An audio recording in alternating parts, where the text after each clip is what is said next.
Local actor Edrick Browne says he likes to take on projects that give back to the community, so he decided to teach a theater and television production class to inmates at the Carol Vance prison in Richmond. Some of those now former inmates have used the skills they learned to document their lives after prison in an 8-part series called After the Bid. Browne, joined by Success Nwosu, a cast member and a cameraman for the series, tells Houston Matters' Edel Howlin why he thought these would be good skills to teach inmates. So I realized when they started to come home, they had no job potentials. They had no ideas of what they wanted to do. And trying to get work is very hard when you have that strike against you, which is you've been incarcerated. And I realized working on sets that a lot of individuals don't care about your criminal past. They just want to know if you can show up and do the work.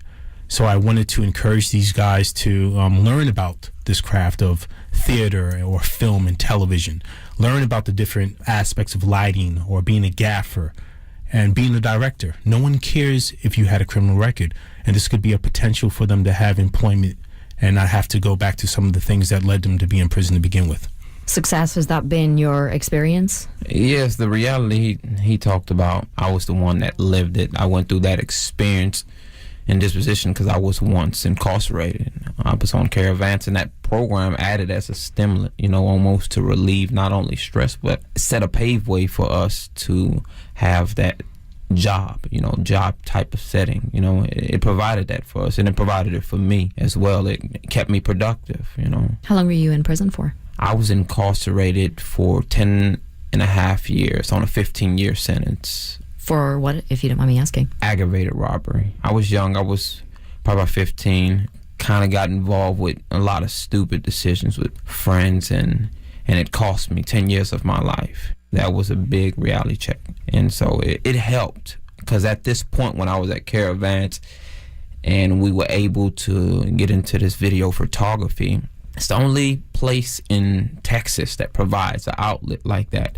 Where you get to film while you're in prison. You get to actually have somebody like this come in to volunteer, mentor, as well as to provide job opportunities in the filming industry. So that was very big for me. It was very big. Edrick, Success is obviously one of the people that you interviewed and that played a part in this piece. Tell me about the three other, cast members of After the Bid. In that piece, there are 3 gentlemen and 1 lady. The 3 gentlemen were all in the jail. Cassie, she was incarcerated as well, but she obviously wasn't there with them. She heard about the project that we were putting together, and she wanted to be involved. And she was in the process of getting her life together. She had recently been released, and she has a child who had that separation from her. So she was building back her life and her life with her child and moving towards a normalcy, if you will, in her life. So I felt it would be good to highlight that as well, because it just doesn't plague men. Hi, my name is Cassie. My SPIN number is 0216691. I'm in the process of trying to get my life together. I go to church. I have a roommate that is my mentor, and I'm trying to get back on the right track.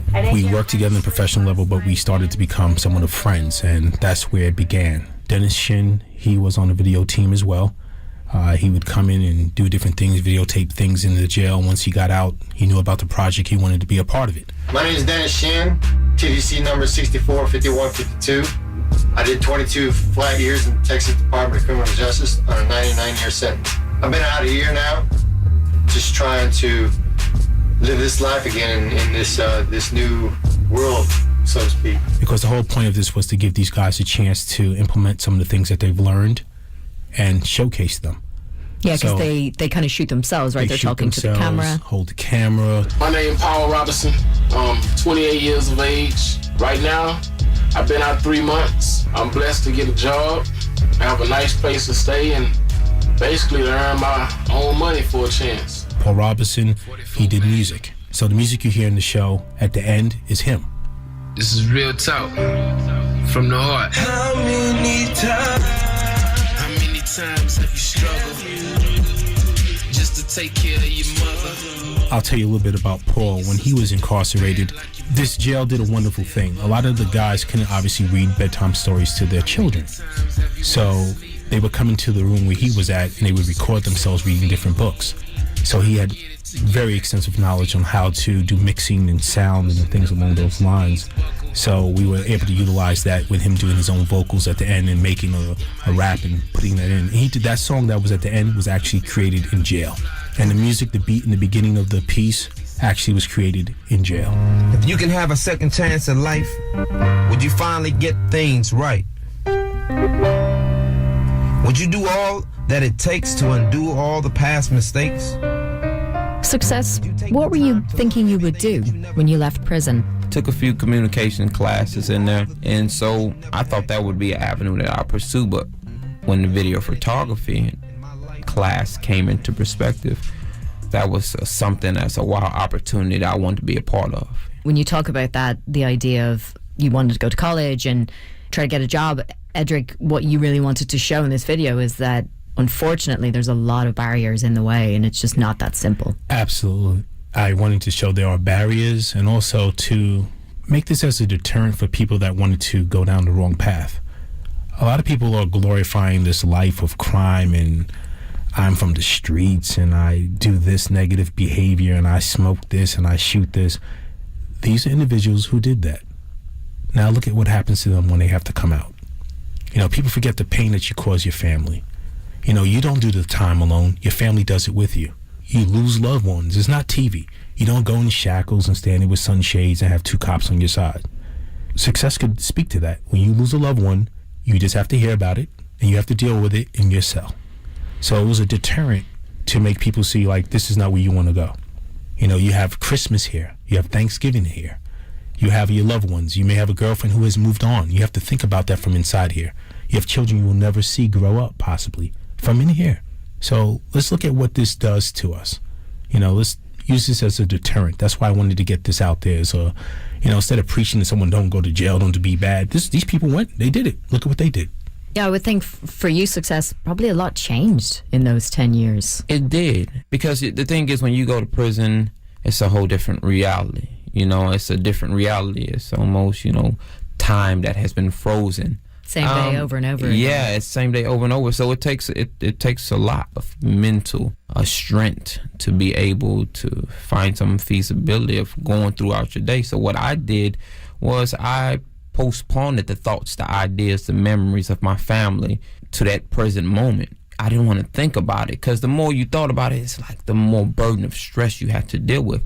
But at the end, I had to deal with it one way or other. Believe it or not, those last 2 years that I spent when I was in a program was probably the most hardest times, because here I have suppressed those years, you know, of going through whatever I was going through while I was in prison, and I thought academics would help. I stayed out of trouble, but I wasn't dealing with the problem, the solution that I was harboring so much inside, you know, and so I had to actually deal with that at the end of my years, and so that became very, very hard mentally. You know, and so, because I was young when I went in, made a stupid decision just that fast, and it cost me 10 years of my life. In the process of it, my father passed away, you know. I'm sorry to hear that.